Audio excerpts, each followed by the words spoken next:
Assalamualaikum warahmatullahi wabarakatuh. Jumpa lagi dengan saya Bunda Danur dalam program Puber Report, Perempuan Berdaya Report.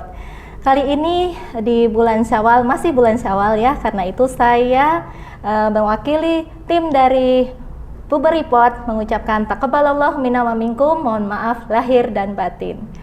Alhamdulillah pemirsa, sebagaimana kita ketahui bahwa setiap keluarga, setiap pasangan suami istri pasti akan mendambakan kehadiran seorang anak.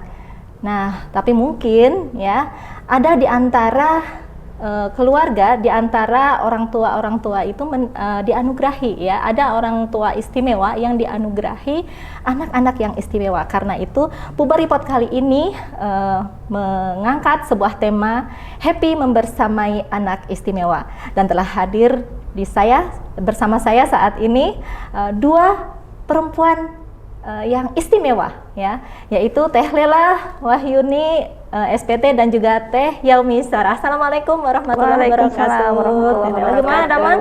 Alhamdulillah baik-baik. Alhamdulillah. Ya, ini habis libur Ramadan lalu Syawal gitu ya. Tentu saja bersama dengan keluarga tersayang ya, insya Allah ya. Alhamdulillah langsung family time ya, insya Allah ya. Nah ini bagaimana nih Teh Lela, mungkin yang kedua ya Teh Lela hadir di Puber Report, ingat nggak pemirsa? Alhamdulillah yang kedua ini, kali kedua Lela di sini. Ya Alhamdulillah, dan masih ingat pemirsa ya bahwa Teh Lela ini mempunyai 6 orang putra ya, dikaruniai 6 orang putra, dan satu diantaranya ternyata adalah anak istimewa Teh Lela. Ya mungkin nanti kalau Teh Yaumi berapa Teh Yaumi? 5 Bun. Masya Allah. Jadi ternyata pemirsa ini benar-benar dua perempuan yang istimewa ya, dan sangat berdaya. Karena apa? Dikaruniai banyak putra, dan ada juga diantaranya anak yang istimewa, tapi beliau berdua ini masih menyempatkan diri untuk beraktivitas di luar rumah loh. Masya Allah, berkarya ya, insya Allah. Nah, bagaimana Teh Lela mungkin ini ya bisa mengisahkan mungkin barangkali, karena tidak semua orang itu pasti akan apa ya, ketika dikaruniai anak, mungkin hal yang tidak apa ya, tidak diprediksi, mungkin ya tidak sesuai, itu gimana? Kan kita tahu ya, mungkin kalau yang namanya anak istimewa mungkin ada macam-macamnya ya, kayak gitu ya, ada yang genetik, ada yang tidak genetik. Nah mungkin termasuk yang bagaimana kalau Teh Lela bisa diceritakan, silahkan. Oke, ya bismillahirrahmanirrahim. Sebenarnya semua anak itu istimewa ya, betul. Semua anak ya, istimewa. Cuman kalau ini ada anak yang berkebutuhan khusus gitu ya, biasanya kami nyebutnya gitu, anak berkebutuhan khusus. Alhamdulillah gitu. Jadi dari ke-6 anak kami ada satu yang ke-6 kebetulannya itu berkebutuhan khusus, dan berkebutuhan khususnya itu kebetulan karena kelainan genetik Bun. Kelainan genetiknya itu terkena sindrom Down yang biasa dibilang trisomi 21, kebanyakan sih orang-orang bilangnya. Nah itu tuh apa ya, yang wajahnya tuh hampir di seluruh dunia tuh sama gitu. Nah itu yang kayak gitu-gitu ciri-cirinya gitu. Itu kalau genetik itu sebenarnya diketahui pada saat masih janin atau ketika baru lahir ya? Seharusnya sudah bisa dideteksi Bun, memang karena kelainan genetik kan ya. Nah itu tuh biasanya pas lagi hamil, terus pas USG itu sudah bisa ketahuan, pas cek darah udah bisa ketahuan. Tapi qadarullah untuk kasus kami baru tahu bahwa anak kami sindrom Down gitu ya, kelainan genetik itu pas udah 1 bulan Bun justru. Dan itu pun lumayan gitu ngelewatin itu 1 bulan itu untuk taunya gitu. Jadi apa ada mungkin ada tanda-tanda fisik tadi mungkin ya barangkali ya, atau apa selanjutnya yang bisa untuk kita tahu ngeceknya itu gimana? Iya, yang pertama memang paling familiar itu dari fisik, fisik ya? Kelihatannya memang sudah beda. Cuman kan bayi semua juga sama ya, bayi wajahnya gitu. Walaupun memang kalau dari mata, dari hidung itu udah kelihatan sih, kalau untuk para ahli yang bisa lihat, mungkin sekali lihat udah sudah bisa nebak ini kayaknya anak Down syndrome gitu dari wajah. Tapi kan untuk kami, untuk orang tua gitu ya yang baru, kayaknya sama aja gitu Bun, nggak ada keanehan. Justru malah anak ke-6 ini tuh waktu itu lahirannya tuh paling oke, paling normal, paling enak lah. Ya karena udah ke-6 kali ya, jadi kayak udah biasa gitu ya. Jadi ngajennya juga enak gitu, kayak usia mah nggak mempengaruhi. Jadi kayak yang biasa aja, dan alhamdulillah waktu itu juga bayinya nangis gitu. Kan biasanya kalau yang ada kelainan gitu ya, suka nggak nangis atau apalah gitu. Kalau ini mah biasa aja gitu. Jadi nggak ada pas awal-awal mah biasa aja gitu, cuman bayi ini jadi kuning agak lama gitu ya, jadi jadi ada itu dulu ya. Dia kuning dulu yang mana yang mengharuskan kita membawa anak ini ke rumah sakit gitu kan untuk disinar waktu itu ya. Itu pun disinarnya sampai 2 kali, Bun. Ini aja baru ketahuan Down syndrome-nya itu setelah cari second opinion. Jadi dokter yang pertama menangani gitu ya, DSA yang pertama menangani itu belum bisa menebak bahwa ini anak ada kelainan gitu. Jadi pas kuning, ini mah biasa aja nih kuning gitu. Mungkin jadi kayak yang itu kayak yang biasa kan, emang biasa bayi kan kalau lahir kan padahal usia ininya normal. Usia maksudnya melahirkannya pada saat kandungan berapa minggu? Normal semua normal. Oh, normal itu teh. Kan biasanya kalau kuning kan karena prematur atau apa gitu. Ini jadi banyak hal gitu ya. Cuman memang biasanya lumayan umum gitu ya. Sebenarnya kuning tuh ASI kurang lancar juga itu kan bikin kuning. Nah, ini mah memang sih saat itu memang agak sulit menyusui, beda dibanding yang sebelumnya gitu ya, agak lebih sulit gitu. Karena si bayi ini tidur terus. Tidur terusnya benar-benar tidur, Bun. Jadi kalau misalnya orang-orang kesusahan untuk kayak misalnya bergadang nih, bayi nangis terus rewel. Kalau bayi kami tidak, yang keenam itu dia bener-bener anteng. Justru orang-orang bilangnya gini, aduh enak ya anteng gitu, nggak ngeganggu tidur. Laila malah khawatir, ya kan, justru yang bikin Laila nggak tidur itu bukan karena rewelnya, ini anak lapar nggak sih? Ya kan, kebayangkan nih Bun ya. Jadi tapi kolostrum masuk kan ya?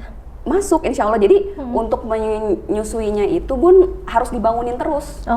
Jadi dia asiin, dia nggak minta, tapi Laila kasih jam gitu. Setiap 2 jam harus nempel, paling nggak nempel di pipinya digoyang-goyang lah biar dia dibangunin lah pokoknya. Dibangunin. Pokoknya di situ subhanallah Bun, yang dibilang perjuangan gitu ya.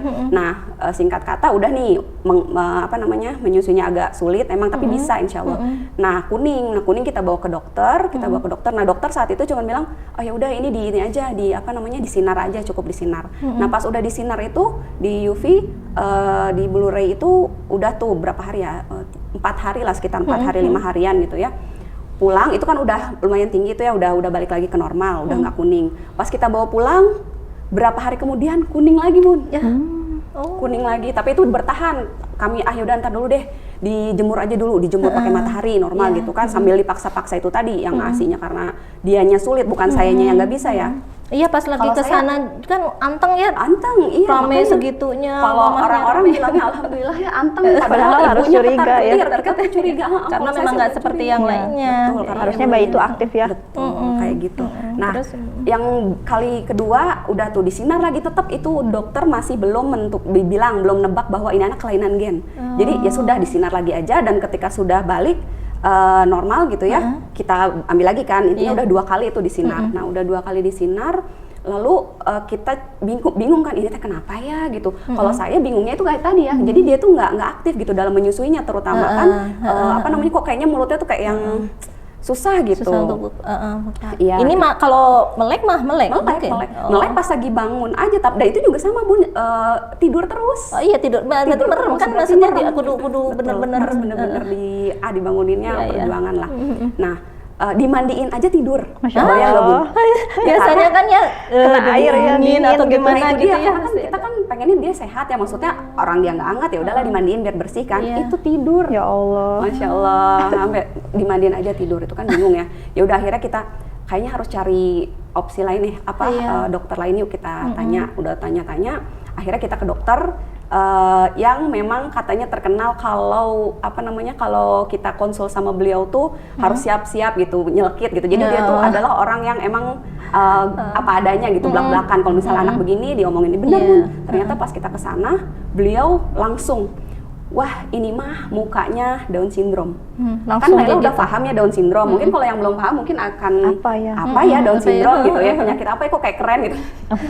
Mungkin gitu. Tapi karena Laila udah tahu Down syndrome, itu tuh yang tuh kan benar. Sebenarnya awal lahir juga Lela udah ngerasa ini anak beda gitu, dari mata beda. Kok ini matanya kayak anak-anak yang dulu Lela sering lihat di Korea ya, yang Down syndrome gitu. Karena kalau di Banyak Korea itu ya Down syndrome lumayan banyak.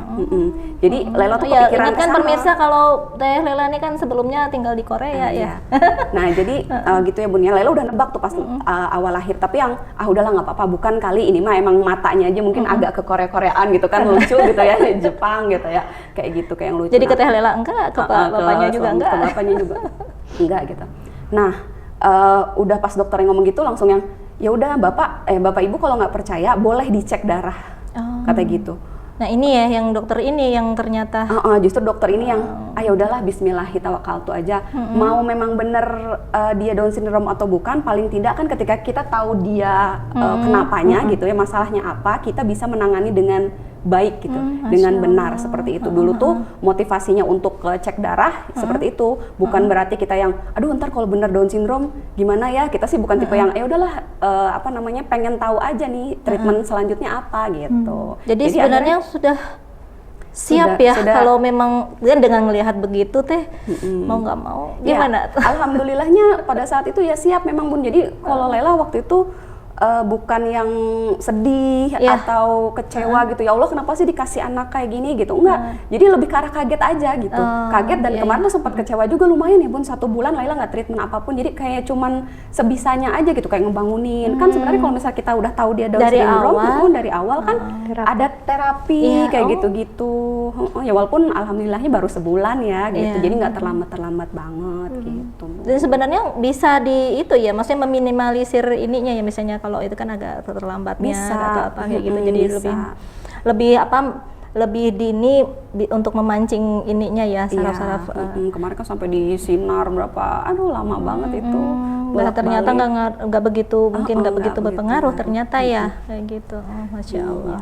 Tapi akhirnya menemukan ya setelah akhirnya ketemu nih dari Bapak, ternyata memang ada kelainan pada genetiknya Down syndrome, jadi nanti treatmentnya dikasih tahu juga gitu. Nanti harus kemana-kemananya udah dikasih tahu juga sama dokter gitu. Jadi sekarang mah tinggal melakukan aja yang terbaik, apa yang bisa kita lakukan gitu. Masya Allah. Ya itu kalau itu Teh Lela yang genetik ya. Kalau Teh Yaumi gimana Teh Yaumi? Apakah sama genetik juga atau bagaimana? Iya, Masya Allah ya Teh Lela. Alhamdulillah Bun, saya dikaruniai 5 orang anak, dan qadarullahnya anak kedua saya itu Allah berikan kasih sayang lebih mungkin ya, kalau saya kalau saya bilang gitu ke beliau, ke dia. Jadi anak saya ini lahir normal, anak pada umumnya, bayi pada umumnya normal, lahir dengan 9 bulan, cantik. Semuanya juga berjalan normal sampai usia dia 8 bulan. Kena demam tinggi tuh Bun. Nah saat 8 bulan itu. Jadi normal asalnya lahir normal. Jadi ya semuanya normal sampai usia 0 sampai 8 bulan itu nggak ada masalah gitu. Bahkan sehat anaknya, sehat, juga bayinya juga besar lumayan ya, mengalahkan kakaknya. Nah saat 8 bulan itu dia kena demam tinggi dan saya telat penanganannya Bun. Jadi qadarullah saat itu ya 2010 ketika dia demam itu berbarengan dengan ayahnya tabrakan. Masya Allah. Jadi jadi teralihkan gitu. Teralihkan ngurusin ini dulu ya, ayahnya tabrakan juga menabrak orang lain. Jadi otomatis ketika putri saya sakit itu saya pending dulu penanganannya karena harus mengurusi suami yang tabrakan. Nah itu ketika 2 hari udah nggak ketahan nih kayaknya, panas tingginya nggak turun-turun terus. Sama siapa waktu mengurus itu ini? Kalau nggak salah sama tetangga dan sama neneknya, karena waktu itu keadaannya kalau ini mah jadi semrawut ya, ngurusin harus ke rumah sakit. Jadi saya seolah nggak lupa gitu ada anak yang sedang sakit di rumah waktu itu. Ya panik juga pasti. Iya panik juga, apalagi tabrakannya nggak kecil kan ya. Dan memang saat itu ya lumayan gitu, harus juga ngurusin yang tertabrak juga. Jadi 2 hari saya ngurusinnya tidak satu ya, jadi nah itu jadi teralihkan 2 hari saya di rumah sakit, ditelepon dari rumah nih kalau putri saya itu udah panas tinggi tapi no respon gitu. Nah dari situ cepat saya bawa ke rumah sakit, akhirnya jadi diopname juga. Anak saya dan suami itu waktu itu tuh jadi punya 3 pasien. Masya Allah. anak di ruang anak di Aromanis itu suami juga, terus juga sama korban yang tertabraknya itu, Masya Allah. Nah itu setelah selesai penanganan suami, jadi suami pulang duluan, anak saya di rumah sakit itu kurang lebih 10 hari. Nah setelah pulang dari rumah sakit ini ada kejanggalan. Jadi anak yang tadinya aktif tuh udah mau berjalan, jadi slow respon. Kalau bahasanya mah hypoton ya, jadi lemas, bayi lemas gitu. Pulang dari rumah sakit itu dia hanya bisa menggerakkan mata, nggak bisa bahkan tangan pun kayaknya berat gitu ya. Aduh ini ada apa nih? Nah mulai dari situ itu maaf, kalau itu waktu itu panasnya mungkin karena panas tinggi bisa sampai step atau panas tinggi dan lama, Bun. Ada step gitu nggak sih? Sepertinya memang ada kejang, mungkin tidak saya ketahui, dan yang mengurusnya saat itu juga mungkin gitu. tidak tahu dia kejang, atau ketika kejang penanganannya nggak betul gitu, seperti itu. Jadi ternyata berefek ya? Iya, sepertinya efeknya dari demam itu. Akhirnya ya saat itu yang terpikir oleh saya mungkin ini mah mungkin masih recovery dari sakitnya gitu. Saya bawa lagi ke rumah sakit, saya konsul lagi dengan pediatri ya, dengan dokter anak. Ini ya itu dokter anak itu langsung respon dari awal kronologisnya gitu ya. Ini harus segera dicek katanya. Waktu itu dia di MRI, terus cek seluruh tubuh, cek cek darah, semuanya dicek lagi, dan akhirnya ketemu kalau dia mengalami keterlambatan perkembangan, mulai dari speech delay, terus efek dari tadi sensoris motorisnya juga tadi pada saat jadi itu, mungkin memang pelajarannya memang ketika panas tinggi memang tidak ini ya namanya ya, harusnya jangan diabaikan. Kita tahu anak kita panas tinggi harus memang cepat ya ditangani, dengan penurun panas, atau bagusnya lagi bawa ke dokter kayak gitu ya. Penanganan yang tepat dan cepat. Soalnya kalau misalkan panasnya masih di bawah 40 sih itu masih wajar ya. Mungkin kalau anak kan biasa ya Bun, kalau kata Sundanya mah ada pinter gitu. Anak misalkan mau tumbuh gigi kan demam. Nah orang tua sebaiknya tahu nih anak demamnya karena apa gitu. Iya, biasanya gitu ya kalau orang tuh. Ya, tapi saat itu karena saya teralihkan dengan kondisi ayahnya, jadi si demam itu saya abaikan, padahal itu demamnya mungkin karena sakit ya, karena gejala memang sakit. Iya, seperti itu. Ya Allah. Jadi terus bagaimana itu pada saat itu mah saya nggak sedih atau gimana ya, karena mungkin benturannya terlalu besar dan berat gitu, jadi kayaknya nggak ada waktu untuk nangis gitu, nggak ada waktu untuk ini, malah butuh solusi tepat gitu, solusi cepat. Anak saya seperti ini, suami juga seperti itu, jadi ya alhamdulillah Allah pimpin ya saya bisa menjalani semuanya. Akhirnya saat itu nggak tahu terpikir udah dari konsul pediatri itu dokter anak menyarankan saya ke dokter di RM, rehabilitasi medik.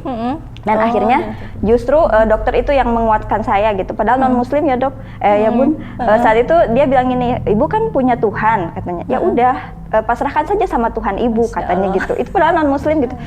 Oh iya, saya ya kuat aja, karena nggak ada cara lain selain orang tuanya kuat dan ridho dengan ketentuan yang sudah. Akhirnya dari situ saya bantu sebisa saya gitu untuk ikhtiar putri saya, dengan berbagai macam ikhtiar terapi. Dia terapi dari usia 10 bulan sampai 5 tahun Bun, terapi ya di rehabilitasi medik. Dan ya alhamdulillah akhirnya sampai sekarang alhamdulillah putri saya sudah besar, sudah bisa mengenyam pendidikan layaknya anak pada umumnya. Ya, alhamdulillah. Udah berapa tahun sekarang? Sekarang kelas 6. Masya Allah. Jadi sebenarnya bisa di sekolah umum? Sekolah swasta, qadarullahnya. Alhamdulillah sekolahnya juga maksudnya bukan sekolah umum. Kalau lihat dari fisik sih kayaknya biasa ya Bun, cuman kalau diselami atau misalkan orang interaksi juga pasti ada perbedaan nih. Ada mungkin membedakan dengan anak pada usia umumnya. Tapi gitu. dari sisi ininya menangkap pelajarannya dan lain sebagainya mah sama dengan yang lainnya. Nah itu dia Bun, karena efeknya slow respon, jadi semuanya mulai sensorisnya, motorisnya, perkembangan otaknya pun slow gitu. Kalau kasarnya mah mungkin bahasa orang melola gitu ya. Tapi ada sisi lain yang bisa dia jadikan potensi yang lebih unggul gitu. Pasti ada. Iya ada. Pasti ada. Alhamdulillah. Gitu ya, udah udah kelihatan gitu udah dari kelihatan sekarang. ya. Alhamdulillah. Mungkin kalau yang putra Teh Lela belum kelihatan nih itu ya, masih usia segitu. Betul, Iya. masih dalam taraf mengarahkan aja mengarahkan sih. jadi Memunculkan ya. Tapi itu sampai ini berarti harus paham banget dong itu guru dan ininya yang ada di sekolah, teman-temannya kayak gitu tuh. Iya, Masya Allah sekali itu. Alhamdulillah saya ditakdirkan. mensupport mungkin ya. Nah, bisa itu dia Bu, dari mendukung. awal mungkin orang tua itu ketika punya anak ABK, dia seharusnya udah ridho dulu dengan anaknya Iya, gitu. iya, Jadi iya. sehingga ketika kita berinteraksi membebaskan dia berinteraksi dengan orang, kita bisa dengan legowo gitu memberitahu pada orang-orang di sekitar dia bahwa dia itu berbeda. Alhamdulillah 2 sekolah yang dia sudah jalani itu menerima dengan lapang dada gitu, hingga akhirnya membantu mensupport dia untuk berkembang dengan baik. Dan ya alhamdulillah gitu ya, ini rezeki gitu ya. Qadarullahnya tidak, alhamdulillah sampai sekarang tidak begitu direpotkan dengan harus mencari tempat khusus, guru khusus, enggak gitu, karena ketika kita berkomunikasi dengan sekolahnya, oh iya pada nerima. Dan mungkin kita juga nggak menuntut lebih ya dengan sekolahnya, tapi dengan mereka menerima pun alhamdulillah anaknya juga tumbuh dengan baik sampai sekarang. Alhamdulillah. Itu sampai membutuhkan ke psikolog segala atau enggak? Tadi kan ada medik ya, ke medik ya. Atau kemudian ada ke psikolog juga nggak sih? Iya Kak, kalau awal-awal itu psikolognya jadi orang tua dan anaknya. Nah, gitu. Iya, dua-duanya gitu ya. Bahkan ketika mau sekolah pun kita konsultasi ke psikolognya. Juga ketika dia sudah bisa berinteraksi, sudah bisa mengutarakan apa keinginannya, dia pernah saya sekali ngobrol dengan psikolog. Jadi biar psikolog tahu perkembangannya, lalu memberitahu pada saya statement apa lagi yang harus saya lakukan untuk supaya dia bisa lebih baik lagi gitu. Jadi memang benar ya, harus kitanya sendiri ya yang harus bisa menerima dulu kayak gitu ya, sehingga nanti kan tadi kayak Teteh tahu bagaimana nanti ke depannya kayak gitu ya, treatmentnya itu apa yang harus dilakukan. Nah ini mungkin dari sisi ibunya itu sudah bisa, tapi Papa kan berdua ya dengan ayahnya. Nah ini bagaimana dengan kan punya berapa tadi 6 bersaudara, kalau ini kan 5 gitu ya, putranya 5. Nah ini dengan kakak adiknya itu bagaimana itu memberikan pemahaman atau bagaimana? Mungkin dari siapa dulu? Aduh, yang banyak sweeten. Tadi kan lagi seru. Seru. Enggak lah. Apa ya? Pasti ya pro kontra ya Bun. Maksudnya ada yang dari keluarga pun ada yang menerima, ada yang tidak. Cuman kalau misalkan baper nih, kalau baper dari yang menerima, ya sebenarnya tutup telinga aja ya. Justru kalau saya dimaksimalkan, support dari orang terdekat, terutama ayahnya dan adik-adiknya dan kakaknya. Kalau dulu putri saya ketika kecil baru hanya punya 1 saudari, kakaknya. Nah itu kakaknya tuh yang walaupun dia masih kecil gitu, cuman entah paham atau tidak, tapi selalu saya utarakan. Bahkan selalu saya ajak gitu, ayo antar dede terapi gitu, ayo antar jadi dede sudah main dikenalkan gitu. dulu gitu ya kepada kakaknya bahwa ini dedenya teh begini nih kayak gitu. Entah Dia paham perlu atau tidak ya dianya, gitu. pokoknya sering diajak ngobrol aja. Tapi dengan begitu malah justru akhirnya kakaknya menerima, alhamdulillah. Masya Allah. Bahkan gitu sering juga bantu ngasuh gitu ya, kalau misalkan karena putri saya ini lambat ininya ya Bun. Jadi dia itu masih digendong sampai usia dia 4 tahun. Masya Allah. Termasuk 24 jam tuh hampir nggak pernah lepas dari saya gitu, karena nggak mau juga dengan orang lain. Nah ini kakaknya ini yang sering bantu kalau saya mau sholat atau mau makan, diajak main gitu ya. Padahal usia mereka nggak jauh beda gitu, hanya 1,5 tahun, tapi sudah bisa menerima kondisi adiknya. Kalau adiknya itu nggak bisa diajak main gitu, malah harus diurus, dibantu ngasuh gitu. Alhamdulillah gitu. Suami juga support, terus keluarga terdekat juga. Nah ini mungkin support dari keluarga terdekat dan lingkungan sekitar yang benar-benar berpengaruh pisan. Iya, itu. walaupun ada juga ya yang julid, tapi yang itu mah kita abaikan, jangan didengar aja gitu. Yang adik-adiknya juga kan kalau sekarang iya. Sesudah itu kan ada adik-adiknya berapa? 3 ya. Kayak 3 sekarang. Itu juga sama ya, memahamkan sudah Ya, dipahamkan begitu alhamdulillah. juga. Bahkan adiknya langsung itu sekarang udah mulai paham dan udah bisa melayani kakaknya. Jadi dia legowo gitu. Oh, kakak aku memang apa namanya teh. Jadi bukan kakak seperti kakaknya yang pertama gitu. Jadi ya dia suka dengan senang hati, kadang mengingatkan kakaknya, membangunkan kakaknya gitu ya. Kalau bahasa Sundanya mah lebih hidang adiknya daripada kakaknya gitu. Tapi ya alhamdulillah semua saudara-saudaranya menerima dia. Luar biasa.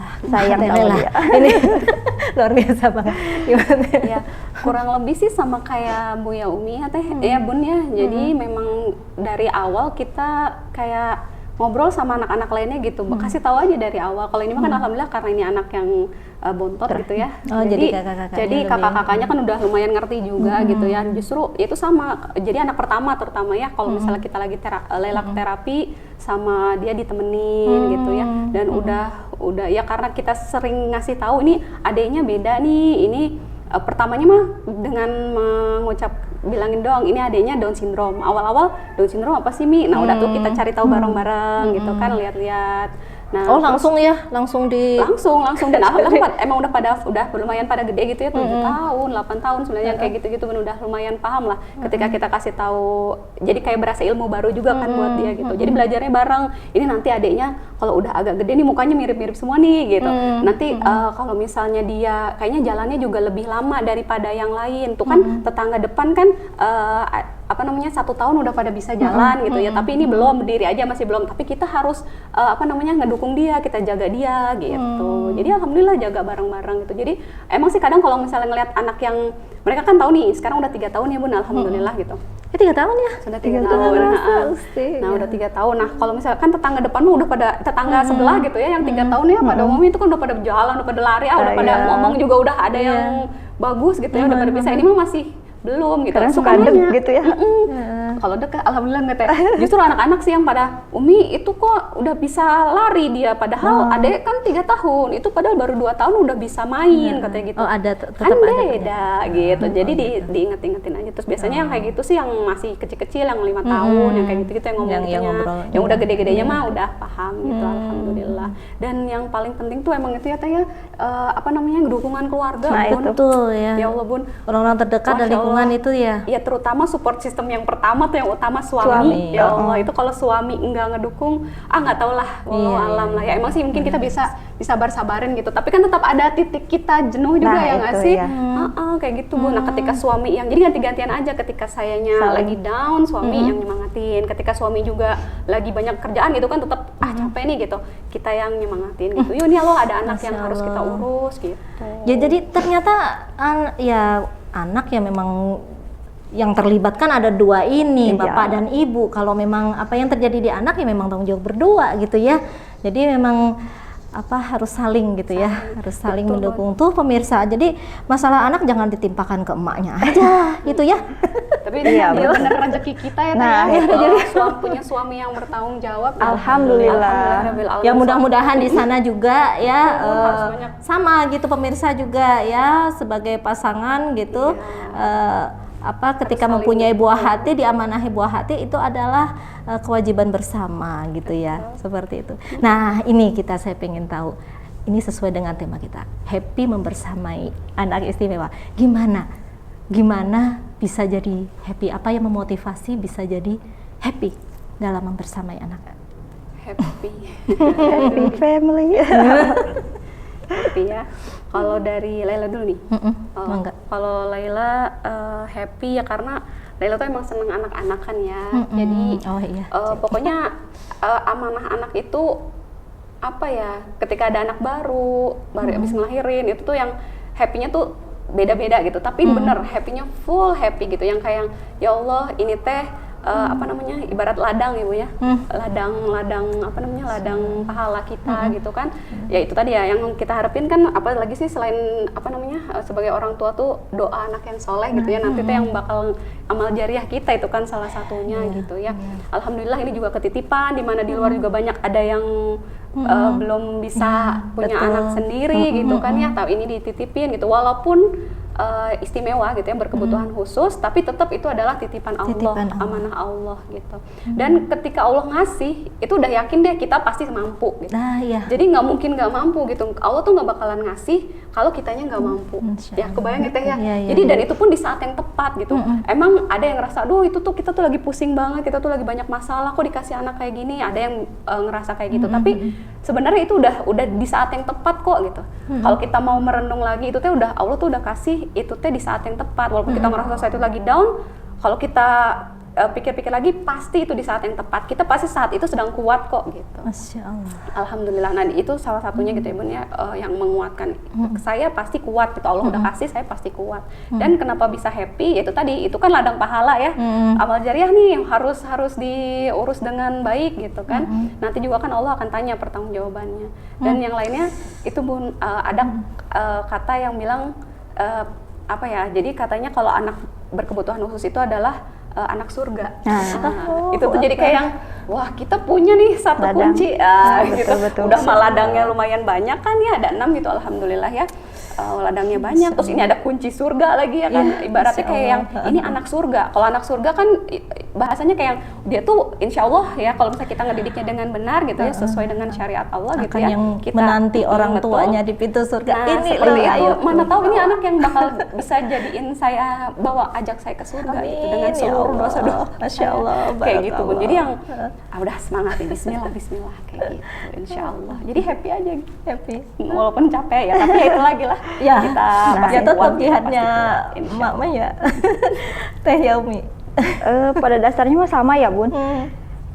Juga ketika kita dikaruniai anak, ya bukan hanya karunia rezeki, tapi juga anak adalah amanah dari Allah gitu. Saat putri saya dinyatakan, maksudnya ya seperti itu, yaitu kembalikan dulu pada diri saya, dan suami juga ngajak sama-sama, oh iya ini kan hanya titipan gitu, dan kenapa harus bersedih hati gitu, karena dia juga milik Allah gitu, kita ikhlaskan dulu pada sang penciptanya, bahwa dia nanti juga akan diurus Allah dengan caranya gitu, seperti itu. Ya saat itu ketika kita ikhlas, itu sudah membuka peluang-peluang lain untuk lapangnya hati kita, lapangnya ikhtiar-ikhtiar yang lain untuk membersamai dia sampai saat ini gitu. Jadi baper ya Bun. Maksudnya alhamdulillah waktu itu dokter sempat ngasih diagnosa kalau dia nggak akan bertahan lama, maksudnya. Tapi sampai sejauh ini Allah perkenankan dia seperti anak pada umumnya, itu satu mujizat yang besar gitu bagi kami ya, karunia yang besar. Dan yang tentu saja bisa sampai seperti ini setelah kita tawakal, setelah kita mencoba berbagai ikhtiar, ya memang support system tadi ya, yang dimana lingkungan kita, teman-teman kita, keluarga inti khususnya itu mendukung kita walaupun tidak secara material atau moral lah minimal, dan bisa juga membantu dengan doa-doa mereka mungkin yang sampai bisa menguatkan kami gitu. Tapi ya alhamdulillah kalau misalkan sekarang bisa menceritakan ini karena sudah terlaluinya itu yang berat sudah melewati. Nah, sudah terlewati. Kalau pada awalnya mungkin orang tua lain pun ada titik beratnya ya, ada titik di mana dia shock dulu atau harus dulu berdamai dengan dirinya gitu sampai bisa menerima keadaannya. Nah, alhamdulillah waktu itu pernah saya di titik itu, tapi ya seiring dengan pemahaman saya, seiring dengan support system dari orang-orang terdekat, juga yang terutama jangan tinggalkan sholat malam waktu itu. Masya Allah. Itu terus aja gitu ya, sampai akhirnya Allah melapangkan hati saya dan bisa sampai saat ini, alhamdulillah. Barakallah. Ini masih jauh. Bener nih ya, nggak salah saya mengundang beliau berdua itu ya. Ternyata memang benar-benar perempuan istimewa. Insya Allah, amin. Yang dilayakkan oleh Allah, ya, dimampukan oleh Allah untuk merawat, membersamai dengan hati, sepenuh hati gitu ya, anak-anak istimewa itu. Karena itu sangat sedih kalau misalnya masih ada ya orang tua yang di luar sana, masih banyak loh yang mengharapkan kehadiran putra ya, tapi memang belum Allah kasih ya gitu ya.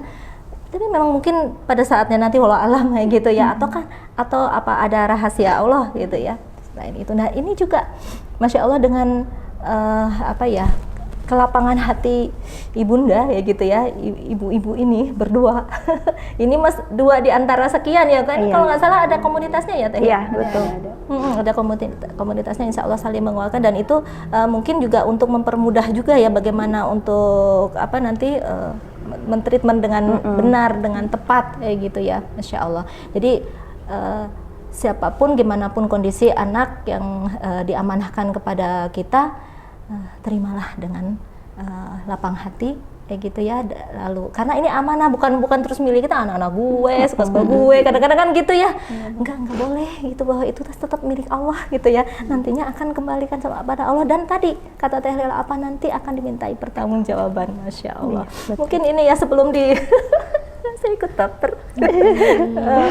Sebelum ditutup mungkin barangkali ada pesan-pesan ya gitu ya dari Teh Lela dan Teh Yaumi kepada ibu-ibu di luar sana, ibu dan bapak ya sekalian ya, perempuan-perempuan yang ada di sana dan juga suaminya ya gitu ya, bagaimana ketika diamanahi dalam kondisi yang sama lah ya, diamanahi ya, keamanahan anak istimewa.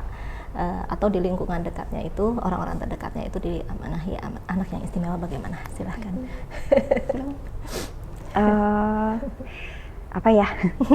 Ya mungkin kalau anak adalah hak prerogatif Allah ya Bun.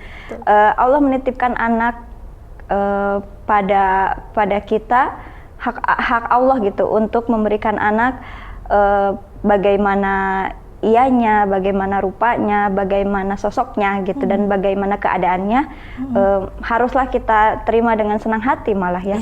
Bahkan kata Teh Laila tadi, tidak semua orang bisa menjadi ibu, tidak semua perempuan bisa menjadi ibu.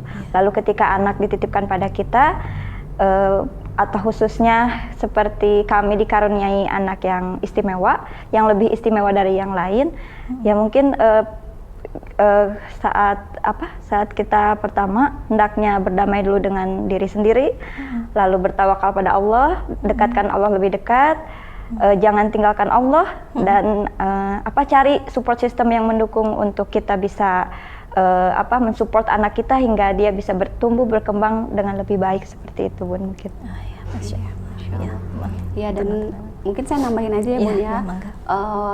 Support system itu selain dari lingkungan sendiri, terutama itu yang paling fundamental gitu kali ya Teh ya, kita juga bisa ikut gabung ke kayak komunitas-komunitas gitu Bun. Dan ya walaupun sebenarnya untuk fundamental itu sendiri juga agak sulit Bun mendapatkannya, karena kita lihat di luar juga banyak Bun yang ibu-ibu tuh sendirian gitu, yang suaminya tidak support gitu ya, justru malah ditinggalin gitu kan, ketika anak tidak sesuai dengan harapan malah meninggalkan, dan ibu berjuang sendiri. Untuk para ibu-ibu yang Allah kuatkan seperti itu, tetap semangat, tetap berjuang. Allah ada kok selalu gitu.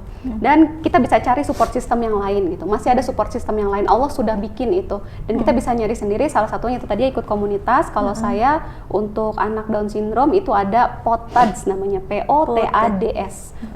Persatuan atau Perhimpunan Orang Tua dengan Down syndrome gitu. Dan itu seru-seru. Jadi kayak anak-anak Down syndrome di Instagram itu atau di Instagram ada, di Facebook ada. Gitu. Jadi gabung aja situ dulu. Jadi ntar ada teman-teman yang sama gitu ya, yang punya sindrom yang sama gitu ya, sindrom Down. Nah itu dari kecil sampai gede tuh banyak yang curhat-curhat di situ. Jadi kita bisa sharing pengalaman gitu Teh, seru deh. Sharing pengalaman, terus kan banyak juga yang berhasil Bun sampai gede, dan mereka punya keahlian-keahlian sendiri gitu. Jadi memang berhasil gitu ya. Kita harus nyari sih, jangan cuma diem aja gitu. Seperti itu Bun, lakukan yang terbaik. Insya Allah kita akan ya happy lah insya Allah. Lakukan yang terbaik, itu aja sih. Lakukan yang terbaik, Masya Allah. Aduh, terima kasih sekali ini Teh Lela dan Teh Yaumi sudah sharing ya, sudah mau berbagi dengan kita semua ya pemirsa. Pengalaman-pengalaman beliau itu sangat berharga buat kita ya, bahwa anak itu memang karunia yang tiada tara, bahkan tadi adalah titipan Allah dari surga gitu ya, yang nantinya akan menjemput kita di pintu surganya Allah gitu ya, manakala kita benar-benar bisa menjaga amanah yang Allah titipkan itu ya dengan sebaik-baiknya, merawatnya, menunjukkan ya jalannya, mengarahkan kepada kecintaan kepada Allah terutama ya, insya Allah ya, mengenalkan kepada Allah sehingga kita semua insya Allah keluarga semuanya akan masuk ke dalam surga. Ya Allah, amin ya rabbal alamin. Ya, terima kasih ini Teh Lela ya, Teh Yaumi ya. Demikian pemirsa, ya Allah, ikut baper lagi.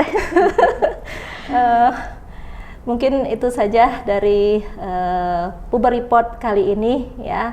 Satu tema yang diangkat yang sebenarnya banyak terjadi di masyarakat, tapi ya mudah-mudahan ini menjadi pembelajaran buat kita semua supaya supaya kita sendiri ya ketika menjadi seorang perempuan, seorang ibu ya, karena memang tadi dikatakan tidak semua dikaruniai sebagai seorang ibu kayak gitu ya, tetapi kita bisa kok menjadi seorang ibu meskipun tanpa langsung kayak gitu ya. Dan ketika kita diamanahi menjadi ibu, maka menjadilah kita ibu yang layak gitu ya, layak untuk nanti bisa mengantarkan anak-anak kita untuk menjadi mereka itu mengantarkan kita ke surga. Jadi mengantarkan anak yang anak itu akan membawa kita ke surganya Allah, dan itu harapan kami gitu ya. Sehingga jangan sendiri, jangan merasa sendiri karena tadi ternyata ada komunitasnya kayak gitu ya. Jadi insya Allah kita bisa sharing, berbagi, teruslah mantengin ya Puber Report, karena nanti Puber Report akan mengangkat tema-tema yang mungkin ada ya di masyarakat perempuan, kreativitas dan apa yang sudah dilakukan aktivitas dari perempuan-perempuan berdaya di sini. Sekian dari saya, salam perempuan berdaya. Assalamualaikum warahmatullahi wabarakatuh.